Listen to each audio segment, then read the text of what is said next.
చెప్పండమ్మా. ఎలా ఉన్నారు? మనందరి ఫోన్స్‌లో మెమరీ అన్నది చాలా ముఖ్యమైపోతుంది మిత్రులారా. మనం మెమరీని ఎలా కాపాడుకోవాలి? మనం చాలామంది మొబైల్స్‌లో నేను చూస్తూ ఉన్నాను. వాట్సాపే ఆల్‌మోస్ట్ 10-15 జీబీ డేటాని మెమరీని కన్జ్యూమ్ చేస్తుంది. అందుకని మీకు సింపుల్‌గా ఏది ఎనేబుల్ చేయాలి? ఏది డిజేబుల్ చేయాలి వాట్సాప్‌లో? ఎస్పెషల్లీ గ్రూప్స్‌లో ఉన్నప్పుడు ఇది మీరు ఫాలో అవ్వండి. నేను జస్ట్ 1 మినిట్‌లో మీకు చెప్తాను. తప్పకుండా మీరైతే చేంజెస్ చేసుకోండి. మీ యొక్క ఫోన్ మెమరీని కాపాడుకోండి. ఇప్పుడు మనం వాట్సాప్ అయితే ఓపెన్ చేశాను మిత్రులారా.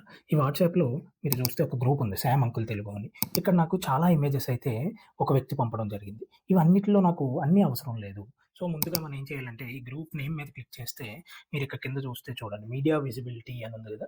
మీడియా విజిబిలిటీ దీని మీద క్లిక్ చేయండి. దీని మీద క్లిక్ చేస్తే బై డిఫాల్ట్ యెస్ అని ఉంటుంది మిత్రులారా. దీని అర్థం ఏంటంటే మనం ఏది క్లిక్ చేసినా అది మన గ్యాలరీలోకి రావాలి. అని ఈ ప్రశ్న యొక్క అర్థం. ఇక్కడ మనం బై డిఫాల్ట్ యెస్ అని పెట్టుకుంటే ప్రతి ఇమేజు మన ఫోన్‌లోకొస్తుంది.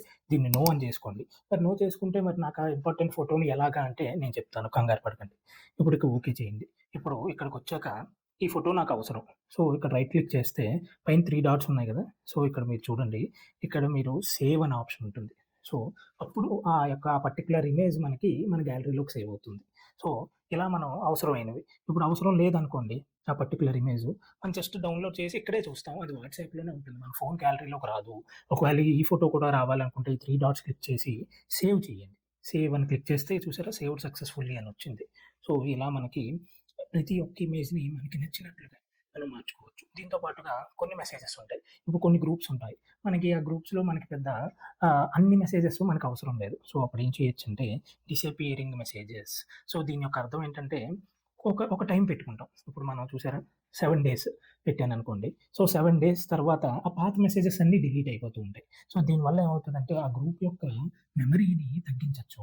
సో, పర్టిక్యులర్ గ్రూప్ 1 జీబీ డేటాని మన ఫోన్‌లో తీసుకుంటోందనుకోండి. 7 డేస్ తర్వాత అది పాత మెమరీ అంతా ఒక 1 జీబీని డిలీట్ చేసిందనుకోండి, మనకి 0 అవుతుంది. అదే ఆటోమేటిక్‌గా డిలీట్ చేస్తుంది. మన ప్రతి మెసేజ్‌ని మనం డిలీట్ చేయనవసరం లేదు. 7 డేస్ తర్వాత అదే డిసపియర్ అయిపోతుంది అని వీళ్ళ అర్థం. సో దీనివల్ల చాలా మనకి ఉపయోగం మిత్రులారా. బై డిఫాల్ట్ ఇది ఆఫ్ ఉంటుంది. మీరు 7 డేస్ పెట్టి ట్రై చేయండి. మీరు బాగా ఇంపార్టెంట్ మెసేజెస్ మిస్ అవుతున్నాను అనిపిస్తే ఆఫ్ చేసుకోండి.